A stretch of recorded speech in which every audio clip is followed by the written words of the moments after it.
The trouble is that we have one-sided minds. And we notice the wave of life when it is at its peak or crest. We don't notice it when it's at the trough, not in the ordinary way.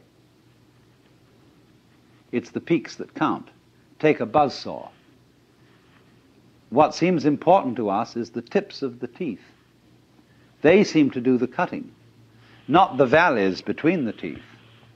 But do you see, you couldn't have tips of teeth without valleys between them.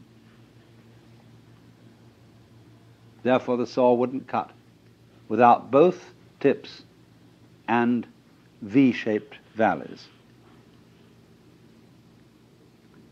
But we ignore that. We don't notice the valleys so much as we notice the mountains. Valleys point down, mountains point up. And we prefer things that point up, because up is good and down is bad. But seriously, we don't praise the peaks for being high and blame the valleys for being low. But it is so, you see, that we ignore the valley aspect of things. And so all wisdom begins by emphasizing the valley aspect as distinct from the peak aspect. We pay plenty of attention to the peak aspect. That's what captures our attention. But we somehow screen out the valley aspect. But that makes us very uncomfortable. It seems that we want and get pleasure from looking at the peaks, but actually this denies our pleasure, because secretly we know that every peak is followed by a valley, the valley of the shadow of death. And we are always afraid, because we are not used to looking at valleys, because we are not used to living with them. They represent to us a strange and threatening unknown. Maybe, we are afraid, the principle of the valley will conquer, and the peaks will be overwhelmed. Maybe death is stronger than life, because life always seems to require an effort. Death is something into which you slide effortlessly. Maybe nothing will overcome something in the end.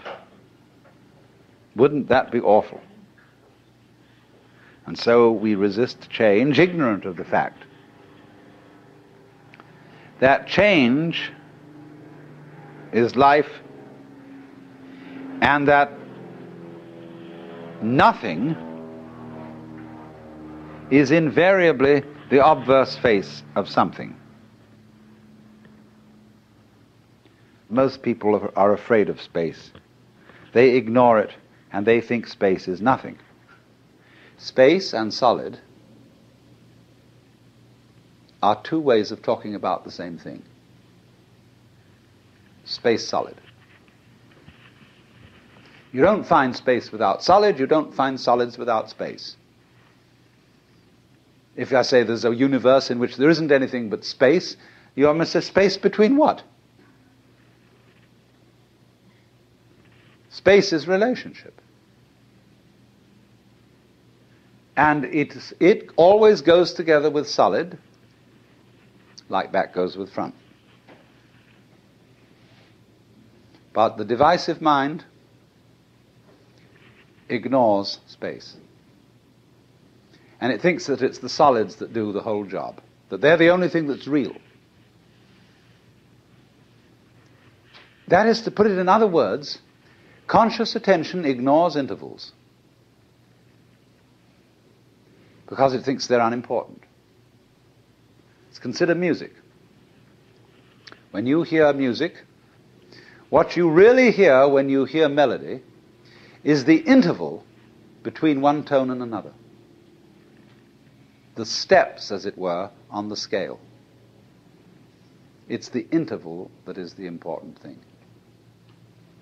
So in the same way, in the intervals between this year's leaves, last year's leaves, this generation of people and that generation, the interval is in some ways just as important, some ways more important, than what it's between.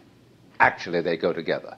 But I say the interval is sometimes more important because we underemphasize it, so I'm going to overemphasize it as a correction.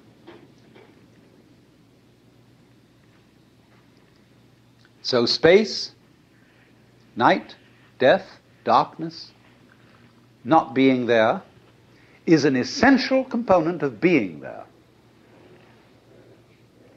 You don't have the one without the other, just as your buzzsaw has no teeth without having valleys between the tips of them. That's the way being is made up.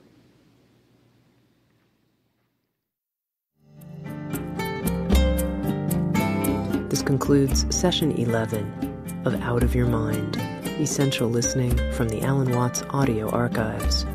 Our program continues with Session 12.